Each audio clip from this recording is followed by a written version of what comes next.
Rồi, xin mến chào tất cả quý vị và các bạn. Rất là vui luôn được gặp lại tất cả quý vị và các bạn trong một cái video mới được phát sóng mới hàng tuần vào 7 giờ tối thứ Bảy. Và trong cái video kỳ này, tôi sẽ mang đến cho các bạn một cái chủ đề mà nó rất là thâm. Nó cực kỳ thâm thúy luôn. Đó là cái gì? Đó là 3 cái triết lý sống rất là thâm thúy, nó rất là sâu sắc và thậm chí nó có thể thức tỉnh được cuộc sống của những người đang cảm thấy mờ mịt và lạc lối trong cuộc sống này.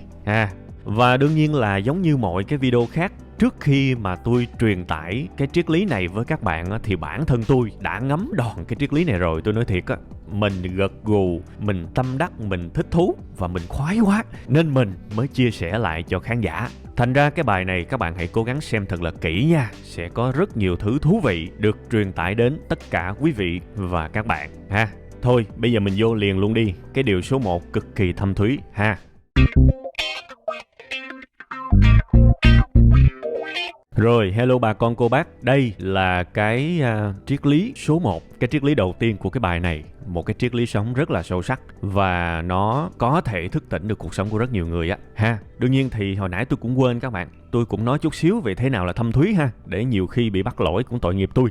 Thì trong từ điển tiếng Việt đó các bạn, thâm thúy có nghĩa là sâu sắc về tư tưởng và học thuật ha. Đó là trong cái nghĩa tiếng Việt. Nhưng tôi thấy thời gian gần đây thì cái chữ thâm thúy nó có phần nó được mở rộng ra chút xíu các bạn. Người ta sử dụng chữ thâm thúy rất nhiều theo một cái nghĩa mà tôi thấy khá là khác với từ điển. Khi mà chúng ta được khen là thâm thúy, có nghĩa là cái quan điểm của mình nó rất là sâu và mọi người gật gù tấm tắc khen ngợi. Cái hàm ý sâu xa một cái người mà có hiểu biết sâu và rộng nói ra một cái điều gì đó thường sẽ được khen là thâm thúy. Ít nhất là trong cái nghĩa đại chúng của thời gian gần đây ha. Thì thôi cái bài này tôi sẽ dùng cái chữ thâm thúy ở cái nghĩa thứ hai, cái nghĩa hiện đại bây giờ ha. Rồi ok, không dông dài nữa, đây là cái điều số 1 của cái bài ngày hôm nay. Cái triết lý sống thâm thúy đầu tiên, tôi sẽ nói về cái sự nhanh hay là chậm, sớm hay là muộn. Thưa quý vị và các bạn, rất nhiều người hỏi tôi cùng một cái câu hỏi về cái yếu tố thời gian này. Có nhiều bạn hỏi tôi là em bây giờ 25 tuổi rồi, em bắt đầu khởi nghiệp, bắt đầu làm ăn thì có trễ hay không? Và có nhiều người khác cũng có thể hỏi tôi là tôi năm nay 30 mấy tuổi rồi và tôi có một cái mong muốn là được học đại học. Thế thì bây giờ hơn 30 mà tôi nộp đơn đi làm sinh viên thì có muộn hay không? Và thậm chí cũng có rất nhiều người tuổi cao hơn nữa. Tôi trên 40 rồi và tôi muốn kinh doanh, tôi muốn khởi nghiệp mà tôi thấy tôi già quá. Thế thì có trễ hay không? Đó, những cái câu hỏi như vậy. Có bao giờ là muộn không? Khi mà tôi thấy cái tuổi của mình nó cũng không còn nhỏ nữa. Thì đây sẽ là câu trả lời các bạn. Thay vì trả lời trực tiếp vào cái câu hỏi này thì bây giờ tôi sẽ trả lời thông qua vài câu chuyện. Vài câu chuyện này có thể sẽ thức tỉnh các bạn. Các bạn sẽ nhìn thấy được nhiều vấn đề và tôi tin rằng vài câu chuyện này sẽ chính là cái mà các bạn cần còn hơn là câu trả lời trực tiếp vào trong cái câu hỏi đó. Thì bây giờ câu chuyện đầu tiên là câu chuyện của một người mà tôi tin rằng rất nhiều người trong các bạn rất là yêu quý. Đó là ông Stan Lee. Bạn nào mà thích vũ trụ Marvel, siêu anh hùng thì các bạn sẽ biết nhân vật này. Ông là một người Do Thái nhập cư từ nước Romania vào trong nước Mỹ. Và ông còn có một cái tên khác, mọi người hay gọi là ông trùm của vũ trụ Marvel đó các bạn. Các bạn biết là người nhện, rồi Iron Man, rồi gom hết vô nguyên một nùi thành Avengers này nọ đó. Thì đó, cái người phải gọi là đặc biệt quan trọng đứng đằng sau những nhân vật đó là Stan Lee đó các bạn. Và các bạn có biết không? Ông Stan Lee này sinh năm 1922, nhưng mà từ khi ông sinh ra cho tới khoảng năm 1960, 61, có nghĩa là ngót nghét cũng khoảng 40 năm á, thì thực ra sự nghiệp của ông không có gì gọi là đặc sắc cả. Ổng giống như là một công chức vậy các bạn. Sự nghiệp của ổng không có một cái gì gọi là nổi bật lên cả. Mặc dù ổng cũng sáng tác, ổng cũng đi làm, ổng cũng vô một cái công ty có làm về truyện tranh, ổng cũng có thu nhập này nọ, nhưng mà mình không thể nào bảo là ổng thành công được, thành công vang dội như là cái tầm của ổng sau này được Và các bạn biết là tầm khoảng năm 1960 á, thì ông Stan Lee này thậm chí ông còn chán nữa các bạn, ông còn tính bỏ nghề nữa. Nói tới cái chuyện chán mà bỏ nghề là các bạn đã đủ hiểu cái mức độ hài lòng của người ta về công việc rồi ha. Nhưng mà hên quá, trước khi ông bỏ nghề á thì ổng kịp làm một cái bộ truyện tranh các bạn, cùng với một cái người đối tác của ổng là Jack Kirby đó, họa sĩ Jack Kirby đó. Thì cái bộ truyện tranh này có cái tên là Bộ Tứ Siêu Đẳng các bạn. Và sau Bộ Tứ Siêu Đẳng thì tên tuổi của ông Stan Lee bật lên luôn các bạn, trở thành superstar luôn. nổi một cách nổi khủng khiếp luôn các bạn. Mà các bạn biết là năm 1961, tức là cái năm phát hành của cái bộ này á, là ổng cũng đã khoảng 40 tuổi rồi. 40 tuổi mới bắt đầu thành công vang dội. Và từ bây giờ trở đi thì hỡi ôi, hàng loạt siêu anh hùng, đặc biệt là Spider-Man là bắt đầu thống lĩnh thế giới. Ổng giống như một huyền thoại vậy các bạn. Thế thì tôi nói các bạn á, khoảng 40 tuổi mới bắt đầu đạt được cái sự nổi tiếng, cái sự thành công mà ổng hài lòng. Thì tôi hỏi các bạn, tầm 40 tuổi, tầm 39 tuổi này là sớm hay muộn? Các bạn trả lời đi. Đây là ví dụ đầu tiên ha. Một câu chuyện mà tôi rất thích và rất truyền cảm hứng đó. Và tôi tin rằng rất nhiều người ở đây rất là yêu quý Stan Lee. Đó là lý do mà tôi lấy cái ví dụ của ổng đầu tiên á. Nhưng bây giờ tôi sẽ lấy thêm một ví dụ nữa. Cũng là một nhân vật khác mà các bạn nghe tên thì có thể là lạ. Nhưng các bạn biết những gì mà người này làm ra đấy thì không chừng á, các bạn còn cuồng hơn cả Stan Lee nữa. Cái người tôi đang muốn nói tới á, là ông George Martin đó.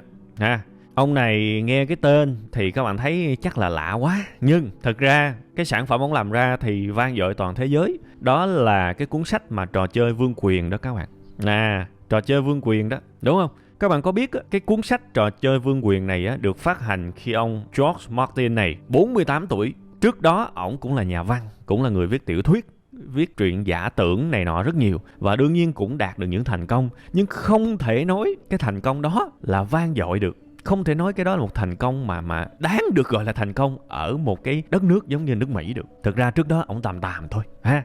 Ổng cứ cặm cụi, ổng cứ làm cho tới 48 tuổi ổng mới phát hành cuốn Trò chơi vương quyền. Và cái năm 48 tuổi là coi như đã là một sự thành công rồi các bạn. Nhưng các bạn có biết ổng cũng phải tiếp tục chờ thêm nữa các bạn. Chờ thêm mười mấy năm nữa, cụ thể là khoảng 15 năm nữa. Đến tận năm 63 tuổi thì cái bộ phim Trò chơi vương quyền á, mới được công chiếu lần đầu tiên ở trên HBO. Lúc này cái tên tuổi của ổng mới gọi là thuộc tầm là kinh khủng luôn. Phải gọi là nổi khắp thế giới. Thậm chí ổng rơi vào nhóm 100 người nổi tiếng khắp toàn cầu luôn á. Là lúc này coi như là đỉnh cao danh tiếng rồi. 63 tuổi các bạn. Cuốn sách phát hành năm 48 tuổi và 63 tuổi nó mới được công chiếu trên HBO. Và ổng mới cực kỳ thành công các bạn. Kinh dị chưa? Thì tôi hỏi các bạn 63 tuổi là sớm hay muộn? Các bạn tự trả lời nha. Ví dụ thì có nhiều lắm các bạn. Nhưng mà tôi cố tình tôi lấy 2 nhân vật vô cùng nổi tiếng và nhiều người trong các bạn biết để mà truyền cảm hứng cho các bạn đó. Bây giờ mình quay trở lại với những nhân vật hàng ngày của chúng ta đi. Các bạn đang làm công ty nào? Các bạn hãy tìm hiểu về người sếp của các bạn đó. Coi thử coi sếp của bạn bắt đầu ngồi cái vị trí đó năm bao nhiêu tuổi. Rất có thể sẽ là 30 mấy tuổi, rất có thể là 40 mấy tuổi, rất có thể là thậm chí là 50 mấy tuổi mới bắt đầu ngồi. Các bạn nhìn mà xem, rất hiếm người 20 mấy tuổi mà ngồi một cái vị trí quan trọng như vậy. Thế thì các bạn phải hiểu rõ cái chuyện này nha. 30 mấy tuổi chưa có muộn đâu, 40 mấy tuổi cũng chưa có muộn đâu, thậm chí 50 mấy, 60 mấy tuổi cũng chưa muộn đâu. Thậm chí tôi nói cái giá chót á, ví dụ bây giờ là 50 tuổi thì bạn thành công. Thì từ 50 tuổi về sau bạn tận hưởng bạn không thích ha, đúng không? Nên hãy bắt đầu thôi. Nếu bạn có một ước mơ nào đó, bắt đầu từ bây giờ đi. Và theo kinh nghiệm của tôi á, tôi nhìn trong cuộc sống này á, thì tôi thấy á, những thành công đơn giản thì thực sự 1 đến 2 năm là có thể có được rồi. Ví dụ một cái mức lương nào đó 20 triệu một tháng chẳng hạn, thậm chí cho các bạn làm nhân viên luôn á. Các bạn cố gắng 1 năm cho tới 2 năm trời liên tục học hỏi cái mới, thay đổi cái thái độ của mình tích cực lên là các bạn đã có thể có được cái mức thu nhập đó rồi. Đó là 1 đến 2 năm cho những thành công rất nhỏ. Từ khoảng 3 đến 5 năm là cho những thành công trung bình các bạn. Có thể các bạn sẽ làm chủ doanh nghiệp, có thể các bạn làm riêng, mở một cái shop thành công, các bạn kiên trì cố gắng nỗ lực sống chết. 3 tới 5 năm là các bạn thành công được rồi. Tôi nói thiệt. Và nếu các bạn muốn những cái thành công vang dội hơn thì có thể mất tới 10 năm cao hơn chẳng hạn. Nhưng tôi muốn nói các bạn cái được gọi là thành công và hơn người, hơn hẳn so với những người xung quanh thì thực ra không bao giờ là muộn cả. Nó cần một cái khoảng thời gian không nhiều đâu các bạn. Vài năm thôi là các bạn đã đạt được rồi. Nên đừng có hỏi cái câu 20 tuổi, 30 tuổi, 40 tuổi, 50 tuổi đã muộn chưa? Không muộn. Không muộn các bạn. 40 tuổi cố gắng thì 43 tuổi, 45 tuổi có thành quả. Vậy là ngon rồi. Muốn gì nữa, đúng không? 43 tuổi thành công không thích hả? Nhiều khi các bạn tính quá, cuối cùng quay trở lại nhìn một số không tròn trĩnh. Nhìn lại một số không tròn trĩnh tiếc chứ các bạn. Nhiều người tôi thấy 35 tuổi nói là tôi muốn làm việc A, việc B, việc C, cuối cùng đâu làm. 40 tuổi nhìn lại, ủa, số không tròn trĩnh, trong khi nếu 35 tuổi cố gắng là 40 tuổi ngon rồi, đúng không? Thôi đừng tính, muốn thì làm đi. Ước mơ cái gì thì làm cái đó đi, thích cái gì làm cái đó đi. Đừng suy nghĩ nhiều quá, cuối cùng nhìn lại con số không tròn trĩnh, cái đó mới đáng hổ thẹn ha. Đó là cái triết lý sống thâm thúy và sâu sắc đầu tiên mà tôi muốn nói với các bạn. Không bao giờ là muộn cả. Bây giờ trì hoãn mới là muộn nhất nè. Qua thời gian nhìn lại con số không tròn trĩnh mới là muộn nhất nè, mới đáng xấu hổ nhất nè ha. Đương nhiên gọi là theo đuổi ước mơ thì nó cũng khó lắm các bạn, nó không đơn giản đâu. Và đặc biệt là người ta rất là dễ mắc một cái cạm bẫy có thể làm cho người ta thân tàn ma dại và ngã một phát là không gượng dậy nổi đâu. Đó là lý do mà ở cái triết lý sống số 2 tiếp theo đây tôi sẽ nói về cái việc các bạn theo đuổi ước mơ như thế nào cho nó an toàn. Và không bao giờ các bạn chết cả, không bao giờ các bạn rơi vào cái hố sâu vũng lầy cả. Cùng coi tiếp nha.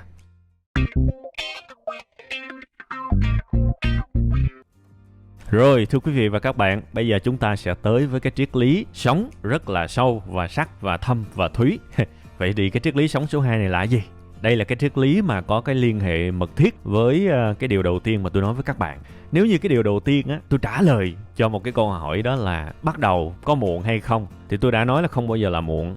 Thậm chí tôi còn có thể kể ra thêm một cái trường hợp mà 70, 80 tuổi họ vẫn bắt đầu các bạn. Kinh khủng lắm, nên không bao giờ là muộn đâu. Vậy thì coi như là xong cái phần là có nên bắt đầu hay không, đúng không? Thế thì khi chúng ta bắt đầu á, là cái bước tiếp theo á, chúng ta chơi như thế nào cho nó an toàn. Chúng ta thực hiện ước mơ của mình, làm điều mình thích, đại loại như vậy. Mình chơi sao cho nó an toàn và không bao giờ có thể thất bại được. Nếu mà có dừng lại là do bạn muốn dừng lại, chứ không bao giờ là vì ngoại cảnh, không bao giờ là vì một cái thất bại to lớn mà bạn không gượng dậy nổi. Vậy thì chơi sao cho an toàn, đúng không? Thưa quý vị và các bạn, đây là cái câu trả lời của tôi nè. Và cái câu trả lời này tôi học rất nhiều trong cuộc sống này. Học từ sách vở, học từ những người tôi quen biết và kể cả đúc kết từ chính cuộc đời của mình. Nên là tôi nói thiệt, bản thân tôi gật gù với nó kinh khủng lắm trước khi mà chia sẻ với các bạn. Các bạn nhớ giùm tôi cái điều này ha. Khi mà chúng ta đang có cái công việc chính mà chúng ta đang làm á, và chúng ta chợt nhận ra mình có một cái sở thích, mình có một cái ước mơ, mình có một cái mong muốn làm một cái điều gì đó mới, thì hãy làm theo cái công thức này nha. Công việc hiện tại của các bạn á, hãy cho nó full time. Và cái ước mơ của bạn á, hãy cho nó part time. Chơi như thế này luôn luôn an toàn, không bao giờ sụng bài chèo, không bao giờ ngủm củ tỏi. Tôi nhắc lại một lần nữa nha, để các bạn thực sự nhớ cái điều này. Công việc chính hiện tại của các bạn, hãy cho nó full time. Và cái ước mơ, cái sở thích mong muốn của các bạn á, làm lại cuộc đời gì đó, hãy cho nó part time. Full time là gì? Là toàn thời gian đó. Part time là gì? Là bán thời gian đó. Giả sử các bạn đang làm nhân viên, các bạn đang đi học ABC, đúng không? Và các bạn chợt nhận ra là mình không thích cái đó, mình thích cái khác. Mình thích làm YouTuber, mình thích làm người sáng tạo nội dung, mình thích khởi nghiệp, mình thích mở shop, mình thích trở thành một cái người review ABC gì đó, một cái ngành hoàn toàn mới. Thế thì please đừng có chơi theo cái kiểu liều mạng đó là lấy cái mới, đặt vào đó cái sự full time và nghĩ cái mình đang làm. Trời ơi, rủi ro vô cùng các bạn ơi, rủi ro vô cùng. Và nhiều người chết là vì như thế đó. Tôi đã kể cho các bạn nghe rất nhiều câu chuyện những người đang đi làm thuê, thậm chí là làm tới quản lý luôn, nghĩ và ra làm riêng. Thế cuối cùng thất bại các bạn. Thất bại bây giờ là chịu hai cái nỗi đau luôn á. Thứ nhất là cái nỗi đau, cái sự xấu hổ và cái ngấm đòn khi mà mình làm ăn rất kỳ vọng, rất tâm huyết và thất bại và mất tiền, mất uy tín. Nhưng còn một cái điều nữa là cái sự hối tiếc vì họ đã nghỉ cái công việc mà họ đang rất ổn định để ra làm. Bây giờ mặt mũi nào để quay trở lại xin cái chỗ đó để làm lại đây? Và đặc biệt là nếu mà mình đi xin một cái nơi mới á, thì mình giống như ma mới rồi. Mình phải bắt đầu lại từ đầu. Mình mất cái vị trí sếp của mình rất là đau đớn luôn các bạn. Nên thành ra cái triết lý thứ hai này nó cực kỳ khôn ngoan luôn để chúng ta để ý và nhìn và sống trong cuộc sống của mình. Với những ước mơ, những điều mà các bạn thích làm, các bạn muốn bắt đầu lại một cái thứ gì đó, hãy đặt nó vào cái chế độ part time thôi, tức là bán thời gian thôi, tức là làm nó có thể là sau giờ làm việc, ngoài giờ, làm nó ở những cái khoảng thời gian rảnh, làm nó ở cuối tuần vậy thôi, chứ đừng có mới đầu mà nghỉ hết những thứ mình đang làm, bỏ sạch luôn để bắt đầu lại. Thì tôi nói với các bạn á, chơi như thế là rất là nguy hiểm. Làm sao các bạn biết là các bạn có thành công hay không? Và thực ra số liệu luôn luôn nói cái vấn đề đó là hơn 90% là thất bại. Các bạn phải nhìn ra cái điều đó. Thế thì làm ơn please, bạn thích cái gì, hãy làm nó ở chế độ part time thôi, cho nó một cái chế độ bán thời gian thôi các bạn. Và cái này nó cũng mang lại một cái bài học rất là sâu sắc tiếp theo, đó là nó như một cái bài test vậy các bạn. Và tôi nhìn trong cuộc sống của mình, tôi thấy một cái điều như thế này nè. Có những thứ bạn tưởng là bạn thích, nhưng thực ra bạn không thích đâu. Đó là bài học rất là cay đắng mà tôi nhận ra khi mà tôi quan sát trong cuộc sống này. Có những thứ mình tưởng mình rất thích, nhưng thực ra mình không thích đâu. Thế thì cái chế độ bán thời gian, cái chế độ part time, nó cho mình một cái câu trả lời cho cái bài kiểm tra, đó là tôi có thực sự thích làm cái điều đó hay không. Bây giờ bạn đang làm nhân viên văn phòng đúng không? Bạn muốn nghỉ và trở thành chủ shop. Thế thì cái công việc chủ shop đó bạn làm bán thời gian thôi. Bạn vẫn làm công việc bình thường, nhưng hãy rảnh, bạn lấy điện thoại ra, bạn trả lời tin nhắn cho khách hàng, bạn viết bài, làm hết trong thời gian rảnh thôi. Làm hết vào buổi tối, làm hết vào cuối tuần thôi. Thế thì rất có thể sau 1 tháng bạn nhận ra bạn chán muốn chết luôn cái công việc là mở shop. bạn cảm thấy tôi không hề thích nó luôn nha. Và các bạn lúc đó các bạn mới biết được tôi không nghĩ cái công việc văn phòng, tôi quá sáng suốt đi, chứ nếu mà tôi nghĩ cái công việc văn phòng là bây giờ tôi ăn cám rồi. Bản thân tôi cảm thấy nếu một cái công việc bạn không thể nào làm nổi nó trong cái khung giờ bán thời gian thì chắc chắn là bạn cũng không làm nổi nó khi mà làm toàn thời gian đâu, tôi nói thiệt. Rất nhiều người tôi thấy nghỉ việc, xây nên một cái ước mơ mới, cuối cùng hết được 1 tuần 2 tuần thôi. Tới tuần thứ 3, thứ 4, thứ 5 quay trở lại với cái chế độ lười biếng, quay trở lại với cái chế độ chán nản không muốn làm gì. Đó là cái sự khủng hoảng mà các bạn đưa các bạn vào. Rất là đáng tiếc luôn, các bạn hãy nhớ kỹ chuyện này nha. Rất nhiều người mà tôi quen biết thì tôi thấy mấy người đó nó nhìn người khác làm nông, chụp ảnh làng quê, thôn quê, cuốc đất, trồng khoai đồ, thấy thích lắm. Thế thì cũng quyết định bỏ công việc hiện tại, chuyển qua làm nông dân.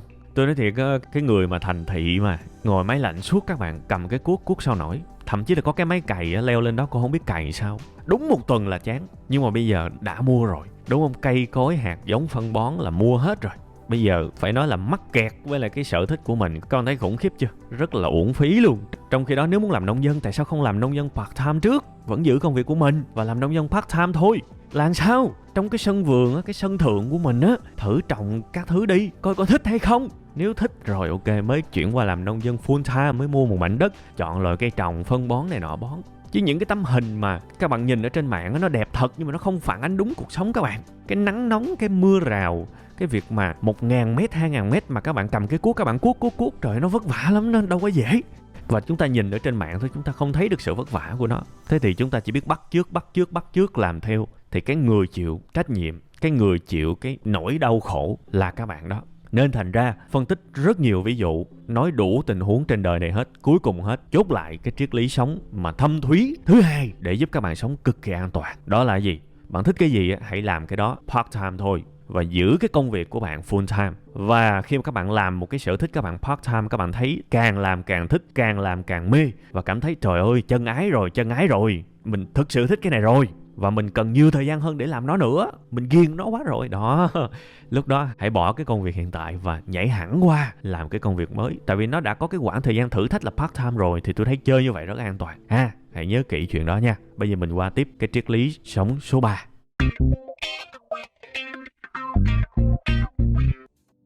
Rồi, bây giờ chúng ta sẽ tới với cái triết lý thâm thúy thứ 3, cũng là cái triết lý cuối cùng của cái bài này các bạn ha. Nghe qua thì rất là mắc cười, rất là ảo diệu và rất là nghịch lý các bạn.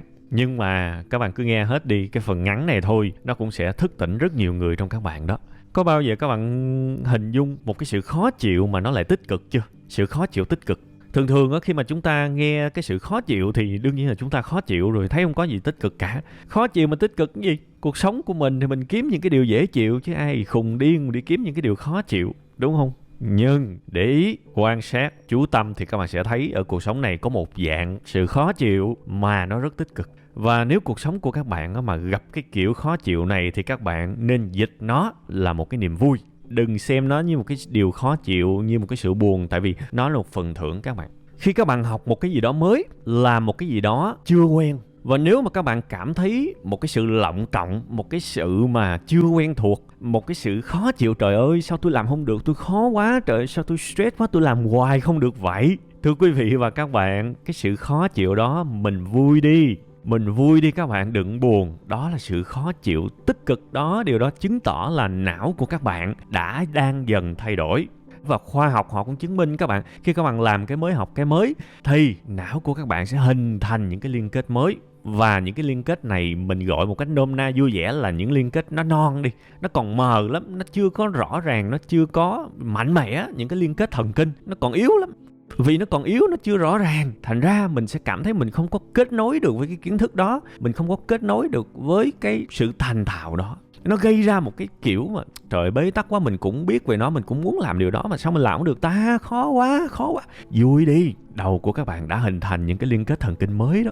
Và các bạn bắt buộc phải dịch cái dấu hiệu này là một dấu hiệu tích cực. Nhiệm vụ của các bạn là phải cố gắng, đừng bỏ cuộc, làm tiếp để những cái liên kết đó trong não của các bạn càng ngày nó càng mạnh mẽ lên, nó càng kết nối được với cái môn học, cái kiến thức, cái điều các bạn đang làm. Và dần dần khi mà cái kết nối này nó mạnh mẽ, nó có rất là nhiều những cái liên kết thần kinh nó hướng về cái điều đó, thì bạn sẽ làm mọi thứ một cách thành thạo, thậm chí là bạn không có nỗ lực, bạn không có cố gắng luôn á. Nó giống như các bạn học lái xe vậy đó. Học lái xe sẽ có những cái thời điểm mà các bạn cảm thấy bất lực lắm luôn đó. Các bạn để ý không? Bất lực lắm á, tại sao mình canh chiếc xe không bao giờ thẳng được? Tại sao mình cứ quên trước quên sau rồi cái chân thắng chân ga. Lái xe ô tô đó, cái chân thắng chân ga. Trời ơi sao nhiều thứ quá. Nhiều người tôi thấy học lái xe mà mồ hôi mồ kê chảy ra, phải gọi là kinh khủng luôn á. Stress quá trời stress. Nhưng hãy vui vì cái đó đi các bạn. Vì đầu của các bạn bắt đầu nó hình thành những cái liên kết mới, nó liên quan tới cái việc lái xe. Và bạn đừng dừng lại, bạn đừng bỏ cuộc. Bạn phải tin vào cái đích cuối cùng. Cái niềm tin vào cái đích cuối cùng là chắc chắn. Chỉ cần bạn đừng dừng lại, bạn đừng bỏ cuộc, thì bạn sẽ làm được nó, đúng không? Xưa giờ các bạn nghe cái câu là đừng bỏ cuộc, đừng dừng lại, có thể các bạn sẽ thấy nó hơi sáo rỗng, đúng không? Nó có cái gì đó hô hào. Thì bữa nay tôi sẽ cho các bạn một cái lý do mà có liên quan tới khoa học đó. Cái gì cũng vậy các bạn. Bạn mới học mà bạn bắt là bạn phải thành thạo nó thì còn khuya các bạn. Đầu của mình nó cũng cần thời gian để nó hình thành những cái liên kết, những cái sự mạnh mẽ, những cái khớp nối thần kinh, đủ thứ hết về cái đó chứ. Nó cần thời gian, từ từ các bạn sẽ giỏi. Các bạn cứ tiếp xúc với nó, thường xuyên với nó, làm nó mỗi ngày. Thậm chí là bạn thấy là mình chả đi tới đâu cả, nhưng bạn yên tâm đi, khi mà cái khớp nối thần kinh, khi mà cái thời gian mình dành cho nó đủ rồi á, thì các bạn sẽ thấy ui sao dễ dữ ta. Trời ơi, giờ mình lái xe mà thậm chí mình không phải suy nghĩ luôn, mình vừa lái xe mình vừa nghe nhạc luôn á. Mà hồi xưa trời ơi, mình rung như con cày sấy vậy. Thì các bạn thấy vấn đề là như vậy đó, đúng không? Rồi các bạn nhìn coi, chuyên môn đại học của bạn là gì? Cái ngày đầu tiên bạn vô đại học có năm nhất các bạn mù mờ về cái vấn đề đó. Rồi cuối cùng hết bạn ra trường bạn làm cái việc đó nhẹ nhàng, chả có gì khó cả. Bạn quên hết những cái lúc mà bạn đã vò đầu bứt tóc như thế nào trong lúc các bạn học cái môn đó, đúng không? Thì các bạn nhìn lại đi, mọi thứ trong cuộc sống này rất dễ giải thích nếu mà nhìn theo cái khía cạnh này. Ai mà từng không có lúc mà mệt mỏi, mất niềm tin, rồi chán nản khi mà làm một cái gì đó mới, học một cái gì đó mới, đúng không? Nhưng đừng có để bị cái bẫy đó nó lừa các bạn. Thậm chí còn phải vui nữa. Bình thường cuộc sống an toàn quá, cuộc sống mà phải êm đềm quá, chán. Cái đó lại là cái dấu hiệu của cái sự mà đi xuống đó. Khi mà tự nhiên bạn nhận ra cuộc sống của bạn, trời ơi mình làm một cái mới và mình stress vì cái mới quá. Hãy vui đi. Vì đầu của các bạn, cái đầu của các bạn, cái não của các bạn theo đúng nghĩa đen luôn á, là nó đang thay đổi trong đó. Hãy vui đi và tiếp tục nha. Tôi biết cái điều này thôi đó là tôi đã cực kỳ tự tin và phải gọi là vững vàng và tin tưởng vào tất cả những thứ mới mà tôi làm. Tôi nói thiệt các bạn, mỗi lần tôi stress á, tôi dịch nó trở thành một cái tín hiệu tích cực. Và thế là tôi cứ cắm đầu tôi làm thôi. Miễn nó không sai, miễn nó có ý nghĩa và miễn tôi thích, tôi muốn làm nó thì cứ làm, cỡ nào cũng sẽ làm được nha. Rồi, như vậy là tôi đã vừa mang đến cho các bạn 3 cái triết lý sống rất là thâm thúy, rất là sâu sắc theo cái góc hiểu của tôi. Và tôi tin rằng mình biết những cái điều này, biết sâu, ngẫm về nó, ứng dụng về nó, nhìn những sự việc trong cuộc sống, liên kết nó với 3 cái điều này thì các bạn sẽ thấy được rất là nhiều cái sự thức tỉnh, rất là nhiều những cái bức màn trong cuộc sống của mình đó. Nó mù mờ, nó khó thấy thì dần dần nó sẽ được mở ra.